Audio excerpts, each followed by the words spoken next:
രഞ്ജിയാണ് Ranjith Kumar from Armaan consulting. പുതിയ financial ഇയറിലേക്ക് കടന്നിരിക്കുകയാണ്. കഴിഞ്ഞ വർഷം നമുക്ക് ചില ആൾക്കാർക്ക് ഗോൾ അച്ചീവ് ചെയ്യാൻ പറ്റാതായിരുന്നു.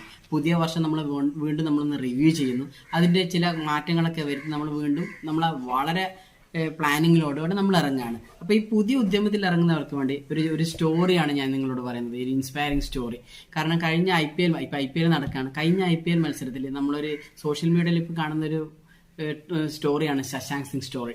കഴിഞ്ഞ ഒരു മത്സരത്തിൽ പഞ്ചാബ് കിങ്സും അതുപോലെ ഗുജറാത്ത് ടൈറ്റൻസും ഉള്ള മത്സരത്തിൽ പഞ്ചാബ് കിങ്സ് 200 റൺസ് ആയിരുന്നു ചേസ് ചെയ്യുന്നത്. ഈ IPL ഒരു ജയന്റ് ടീമാണ് ഗുജറാത്ത് ടൈറ്റൻസ്. 4 വിക്കറ്റിന് 70 റൺസ് എന്ന സിറ്റുവേഷൻസിൽ ഉണ്ടാകുന്ന സമയത്താണ് അവരുടെ ഒരു പ്ലെയറായ ശശാങ്ക് സിംഗ് ഇറങ്ങുന്നത്. അദ്ദേഹം ഹോപ്പ്ലെസ് ആയ ഒരു സിറ്റുവേഷൻസ് നിന്ന് ടീമിനെ വിജയിപ്പിച്ചെടുത്തു. വെറും 29 പന്തിൽ 61 റൺസ് എടുത്ത് അദ്ദേഹം വിജയിപ്പിച്ചെടുത്തു. പക്ഷെ ഏറ്റവും ബിഹൈൻഡ് ദ സ്റ്റോറി എന്താണെന്ന് വെച്ചാൽ ഈ IPL ഓപ്ഷൻ സമയത്ത് അവരെടുക്കാൻ ഉദ്ദേശിച്ച പ്ലെയർ ആയിരുന്നില്ല ശശാങ്ക് സിംഗ്.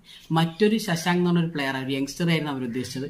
അതിനുശേഷം ഓപ്ഷനിൽ അവർക്ക് മാറിപ്പോയതാണെന്ന് പറഞ്ഞ് അവർ അധികൃതരോട് സംസാരിച്ചു, പ്രീതി സിന്ധയുടെ നേതൃത്വത്തിൽ ടീം. പക്ഷെ അവർ പറഞ്ഞു അങ്ങനെ പറ്റില്ല, ഈ പ്ലെയർ തന്നെ നിങ്ങൾ ചൂസ് ചെയ്യണം, നിങ്ങൾ IPL ഓപ്ഷനിൽ എടുത്തതാണെന്ന്. ആ സമയത്ത് ഈ ശശാങ്ക് സിംഗിനെ വളരെയധികം ട്രോൾ ചെയ്തു, അവഹേളിച്ചു, ഇൻസൾട്ട് ചെയ്തു. അവരുടെ കൂടെ സോഷ്യൽ മീഡിയയിൽ മുഴുവൻ ഇദ്ദേഹത്തെ ഇൻസൾട്ട് ചെയ്യരുത്. But still he persist. കാരണം അദ്ദേഹത്തിന് അറിയായിരുന്നു, അദ്ദേഹത്തിന് ഒരു ബിലീഫ് ഉണ്ടായിരുന്നു, അദ്ദേഹത്തിന് ഒരു ഹോപ്പ് ഉണ്ടായിരുന്നു, അദ്ദേഹത്തിന്റെ ഗോൾ അച്ചീവ് ചെയ്യുന്നു. ഇന്നലത്തെ ദിവസത്തെ അദ്ദേഹം തെളിയിച്ചു. അതുപോലെ തന്നെയാണ് നമ്മുടെ ലൈഫിൽ, നമ്മുടെ ഉള്ളിലെല്ലാം ഒരു ശശാങ്ക് സിംഗ് ഉണ്ട്. നമ്മൾ പല ആളും നമ്മൾ പല ഉദ്യമത്തിന് ഇറങ്ങുമ്പോൾ കളിയാക്കും, ഇൻസൾട്ട് ചെയ്യും, നിങ്ങൾക്ക് പറ്റില്ല എന്നൊക്കെ പറയും. Still we have to believe our self. നമ്മുടെ ഹോപ്പിനനുസരിച്ച് നമ്മൾ വർക്ക് ചെയ്യുക. ഡെഫിനറ്റ്ലി പുതിയ ഫിനാൻഷ്യൽ ഇയറിൽ നമുക്ക് മറ്റുള്ളവരിൽ നിന്നും കുറേ കാര്യങ്ങൾ പഠിക്കാനുണ്ടാവും. അവർ നമ്മളെ ഇൻസൾട്ട് ചെയ്യുന്നതോടെ നമ്മൾ തകർന്നുകൊണ്ട് ആവശ്യമില്ല. We just plan it. നമ്മൾ കൃത്യമായിട്ട് നമ്മളെ ബിലീവ് ചെയ്ത് കഴിഞ്ഞാൽ നമുക്ക് അച്ചീവ് ആവുന്നതേ ഉള്ളൂ.